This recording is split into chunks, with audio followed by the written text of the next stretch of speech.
you will hear two teachers, Andrew and Katie, discussing the coming excursion of their language class. Well, we have this school excursion plan, but when exactly is it? Is it this Tuesday or Wednesday? Well, it can't be Tuesday with the English tests taking place. Ah, right, not Tuesday but Wednesday. That's right, all day Wednesday, taking a bus outside the city. And where are we going? Last month we went to Arthur Island, so this time we're going to the animal park. Arthur Island was okay, but it was too cold. Let's hope the weather for this week's excursion is better. I don't suppose animals care about bad weather, but I certainly do. Have you heard the forecast? Yes, and it's not too bad. Basically, they're saying Monday will be sunny. Good. But then the weather will change. Not so good. Yes. Tuesday we'll have some showers, but by Wednesday, the day of our excursion, it will be, well, their words are cold and cloudy. Cold and cloudy. Well, as long as it isn't wet and rainy, I'm happy enough. We won't need umbrellas, just warm clothing. And what time will we get there? Let's see, the bus picks us up at 8:30 a.m. and then it's an hour and a half on the road, so we arrive at 10 a.m. Sorry, with the 15-minute break, that will actually be 10:15 a.m. That's early enough. Then all our students can see the animals, have their fun, and do whatever they want to do. Well, one fun event planned that day is Birds of Prey. What's that? That's when they bring out several birds of prey, eagles, falcons, kites, those sorts of birds, and throw pieces of meat into the air, and the birds swoop down and eat them. It's quite impressive. Sounds great. Birds of prey. Are there any other activities? There's a catered lunch at the park restaurant. We've already paid for that. And in the afternoon there's... Well, I had a choice between the reptile display and the koala handling. In the reptile display, the students can handle live pythons and various other snakes. Surely they'd rather hold koalas. I'm sure, but the koalas can't be handled unless the weather's sunny, and given the forecast, I thought it better to choose the reptile display. That's a shame. These Asian students would love the koala handling. Yes, I know, but we can't control the weather. And then we get back. What time will that be? We leave the park at 4:30, but then we face traffic, so we won't get back until well after 6 p.m. It will most likely be 6:30, but that's better than the last trip. We didn't get home until 8:30 that time.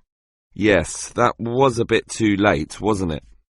Andrew, I understand you've been doing some research regarding the breakdown by nationality of our student body. That must have produced some interesting results. You're right. I got some statistics from head office. I would imagine that most of our students are either Japanese or Chinese. You imagine right. But it's the Chinese who constitute the majority, but only just. I had thought Koreans might be second, but it's actually the Japanese, quite close behind. It's somewhat surprising, but obviously all those study tours that our university markets in Japan are bringing in students.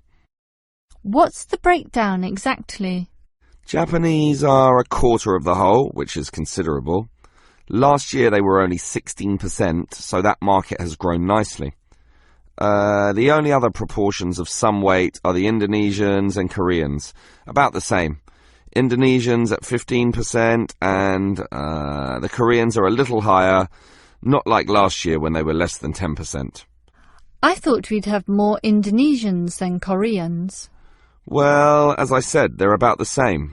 Just like the Saudi and Thai student numbers, almost the same also, both just under 10. Which one is bigger? Thai students number just a fraction more. As for the other nationalities, collectively they're only 3%, so it wasn't worth giving each of them a separate category. I just grouped them under other. That's Vietnamese, South American, a couple of Russians, and so on.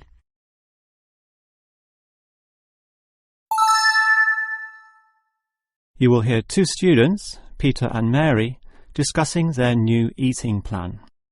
OK, Mary. I know I'm putting on weight with all my bad eating habits. That's right. Chocolate bars, pizzas, and all washed down with litres of soft drink. And with all the sugar in soft drink, I think we can say you're definitely overindulging, don't you think? I know. I intend to definitely stop drinking that from now on. And that's part of the sensible eating plan that we have agreed we need to formulate. One that we can both follow. That's right. Sensible and practical. Allowing us to indulge in some sweet foods on occasions. On rare occasions. And we're going to cut out all the pizzas and hamburgers. Well, not totally. I thought you said pizzas could be eaten once a week. You know how I like pizzas. No, I said once every 2 months. Once a week was ice cream, not pizza. Yeah, that's because you like ice cream. I prefer pizza. Peter, if you want to lose weight, you need to be disciplined in both what you eat and what you do, which brings us to the issue of exercise. That's right. So, jogging twice a week and hiking on Saturdays, right? No, hiking is Sundays, allowing Saturdays for the light walking exercise. I've investigated and discovered there are a lot of walking trails around this suburb, with many beautiful places if you just look around. So what's happening this Saturday? A walk around the city? That's later in the month. This Saturday we'll visit Pine Park. Hill Park is nicer, with great views too. Yes, but we have to travel too far to reach Hill Park, so I ruled that out, and I love the smell of pines. And what about the weekday meals? Salads every night, I suppose. No, it's important to vary the meals so that the food remains interesting and fun. The only common factor is the fruit juice, but otherwise we'll have a variety of healthy fare, from salads to fish to lean meat. I'd rather have meat every night, but you're the boss. If you want to lose weight, you'll have to accept this program, okay? Okay. Now, Mary, you said we could have a little treat in our diet plan 3 times a week, specifically Tuesdays, Thursdays and Sundays. Yes, a very small treat, but something to reward us for all the discipline shown. Such rewards will motivate us to continue the diet. So on Tuesdays, what can I choose? You have a choice between a small serving of chocolate, ice cream or biscuits. OK, well, I'll go for the biscuits. I love those crunchy little things with my cup of tea. So do you, right? I do indeed, so I'll have them too, saving the ice cream for later. But I know how much you like ice cream, so why don't you save it for the end of the week? That will give you the motivation to keep going, and you can have chocolate midweek. That's a good idea, but I think the most important thing is for you and I to eat different things on those other 2 days. Well, if you think that way, I'll eat the ice cream on Thursdays, not the chocolate, OK? Well, if you're having that, then I can't have ice cream. In order to be different, I'll have the chocolate. So we can compare our different snacks, and maybe even share a little with each other. Exactly. And the variety and fun involved will take our minds of wanting more. Eating for fun. A good idea. And then you can have the chocolate on Sunday, right? But I like biscuits. Actually, I want biscuits again, to have with my cup of tea.